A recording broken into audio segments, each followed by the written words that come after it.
বাঁকুড়া বড়জোড়ার বাসিন্দা মামনি রায়, স্বামী দেবদাস রায়। 4 বছর আগে দুর্গাপুরের সাগরভাঙ্গা শিল্প তালুকের এক বেসরকারি কারখানায় দেবদাসকে চাকরি দেওয়ার প্রতিশ্রুতি দেওয়া হয়।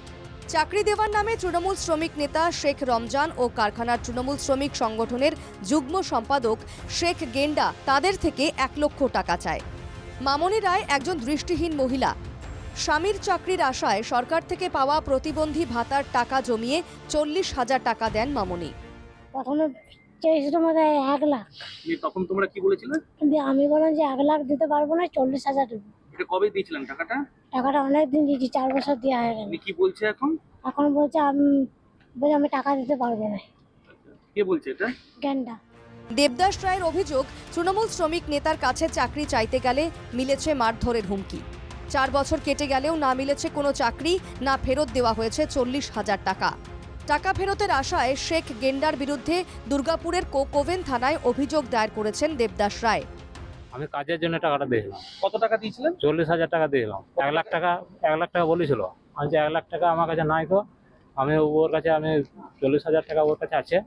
আমি টাকাটা বইয়ের টাকাটা আমি দিতে পারি। আশিস বাউরি বলে নাম, ওকে ঢুকিয়েছিল। আমি তাহলে ওকে যখনকে ঢুকিয়েছি তাহলে আমাকে ঢুকিয়ে দেয়, আমাকেও টাকা দেবো। এই টাকা ফেরত পেয়েছেন? না, আমি টাকা ফেরত পাই না। কবে দিয়েছিলেন টাকাটা? বছর 4 হয়ে গেল। নিয়ে তারপরে কি বলছে এখন? এখনকে বলছে যে টাকা নিয়ে নাই। কাজটা যে ঠিক হয়নি তা স্বীকার করেছেন তৃণমূল জেলা সহ সভাপতি উত্তম মুখোপাধ্যায়।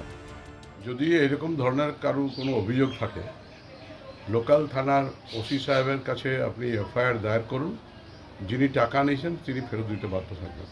কারণ আমাদের দলের কোনো রকম ধরনের এরকম কাজকর্ম বরদাস্ত করা হয় না।